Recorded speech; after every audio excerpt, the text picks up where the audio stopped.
हाय पिला माने पूर्व क्लास रे हमें एक नंबर विषय एक नंबर तार क्वेश्चन आंसर विषय डिस्कशन करते एबे 2 नंबर क्वेश्चन उपरे आखि पकेबा। चलो पिला माने तेबे क्वेश्चन आंसर को डिस्कशन करबा। 2 नंबर प्रथम question T हेउची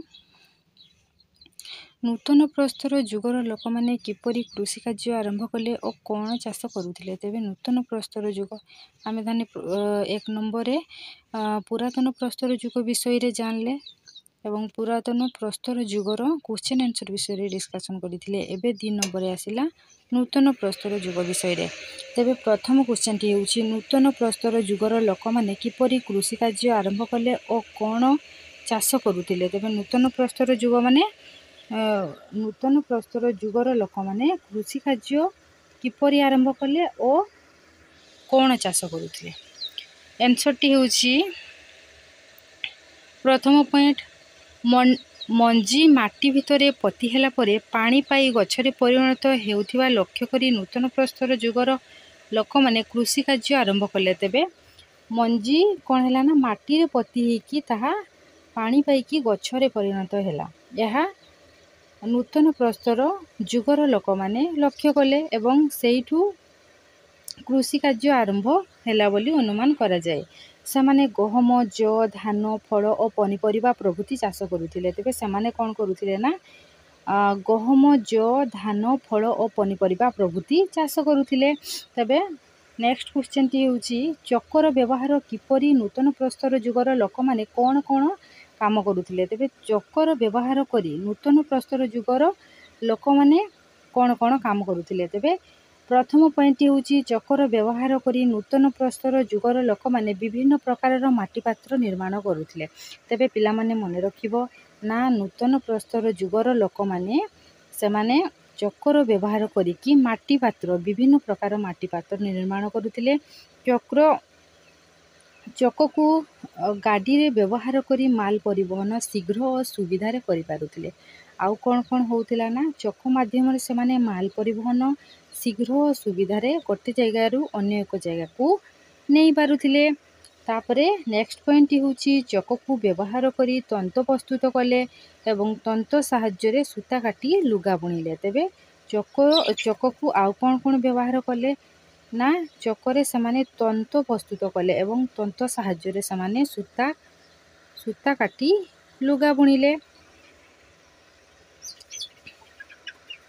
next question T हेउची पुरातन प्रस्तर जुग और नूतन प्रस्तर जुगर लोक मानक मध्यरे कोन तफात थिला। तेबे पुरातन प्रस्तर जुग और नूतन प्रस्तर जुगर लोक मानक मध्यरे कोन पार्थक्य थिला।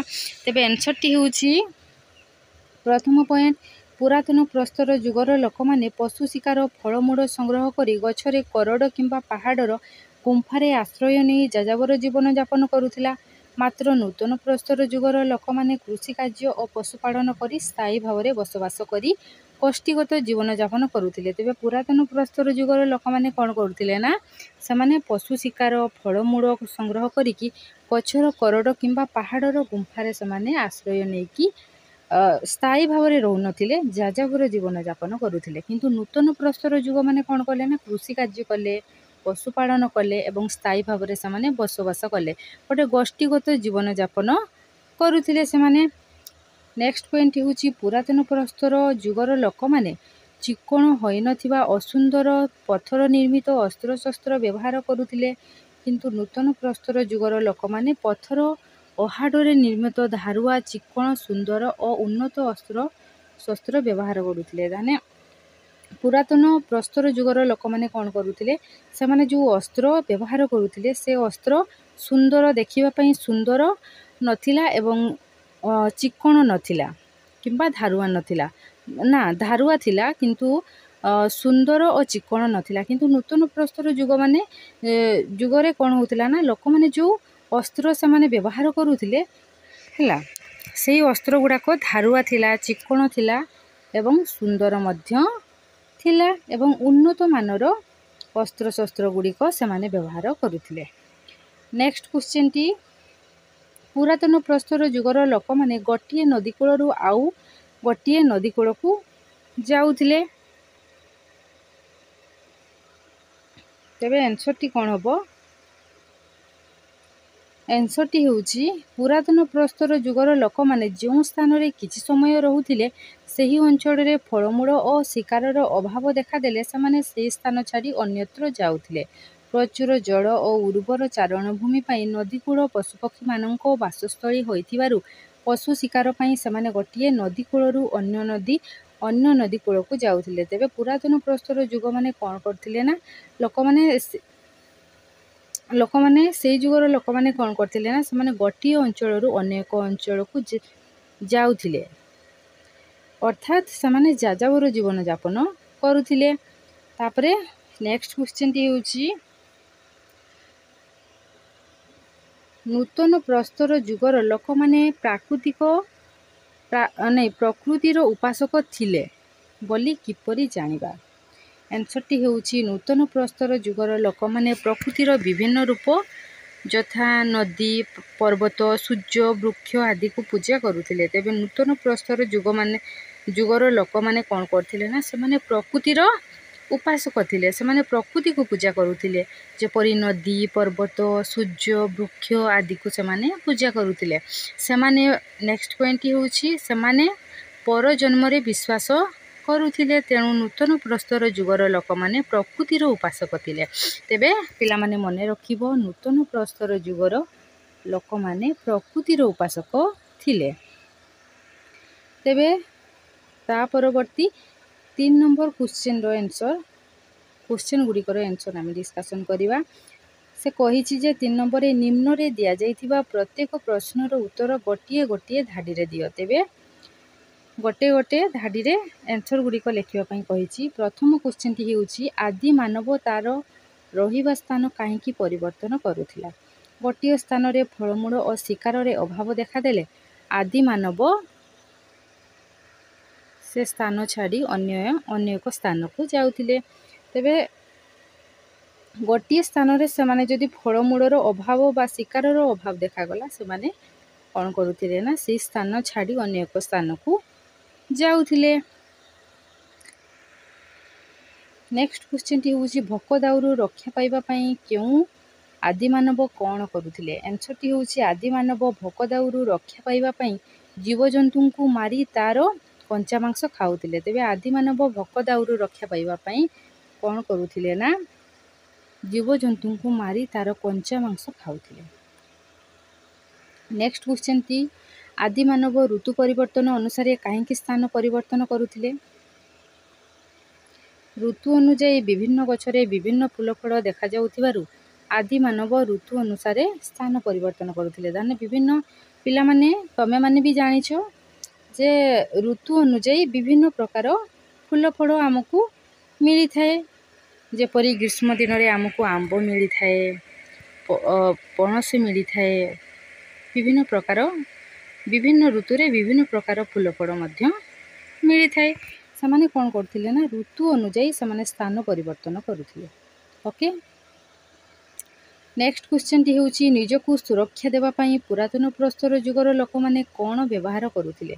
ତେବେ ନିଜକୁ ସୁରକ୍ଷା ଦେବା ପାଇଁ କ'ଣ କରୁଥିଲେ ନା ପୁରାତନ ପ୍ରସ୍ତର ଯୁଗର ଲୋକମାନେ ପଥର ତିଆରି ଅସ୍ତ୍ରଶସ୍ତ୍ର ବ୍ୟବହାର କରୁଥିଲେ। ସେମାନେ ପଥର ତିଆରି ଅସ୍ତ୍ରଶସ୍ତ୍ରକୁ ବ୍ୟବହାର କରୁଥିଲେ।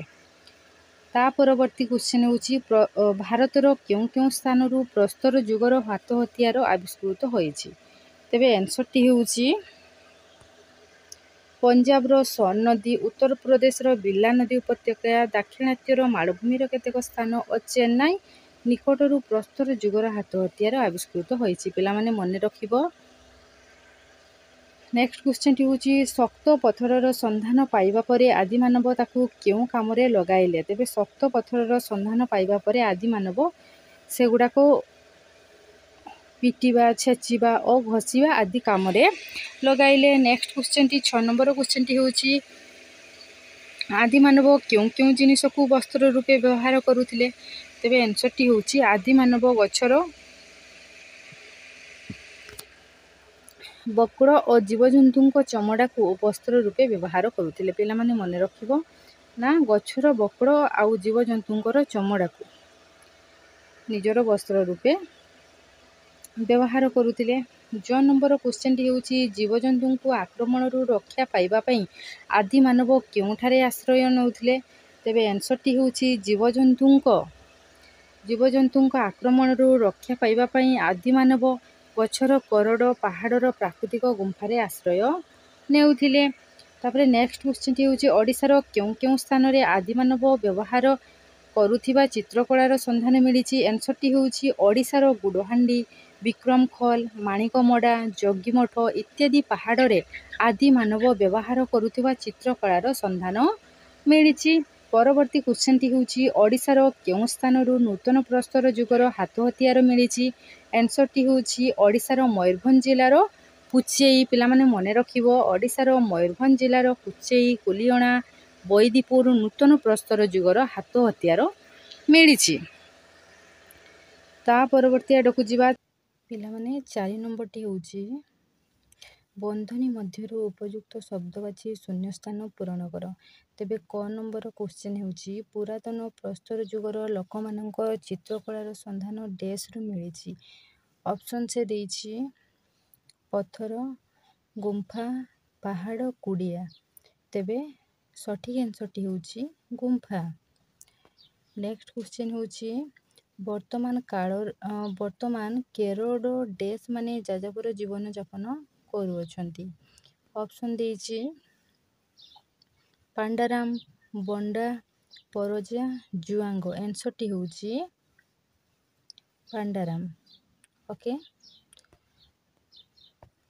ନେକ୍ସଟ ନୂତନ ପ୍ରସ୍ତର ଯୁଗର ଲୋକମାନେ ମାଲ ପରିବହନ ପାଇଁ ଡେସ୍କୁ ବ୍ୟବହାର କରୁଥିଲେ। ଅପସନ୍ ଦିଆଯାଇଛି ମଇଁଷି, ଘୋଡ଼ା, ହାତୀ, ହରିଣ। ତେବେ ସଠିକ୍ ଆନ୍ସରଟି ହେଉଛି ଘୋଡ଼ା। ନେକ୍ସଟ ପ୍ରସ୍ତର ଯୁଗର ମଣିଷକୁ ଚକ ବ୍ୟବହାର ଡେସ୍ କାର୍ଯ୍ୟରେ ସାହାଯ୍ୟ କରୁଥିଲା। ଅପସନ୍ ଦେଇଛି କୃଷି, ଶିକାର, ପରିବହନ, ଗୃହ ନିର୍ମାଣ।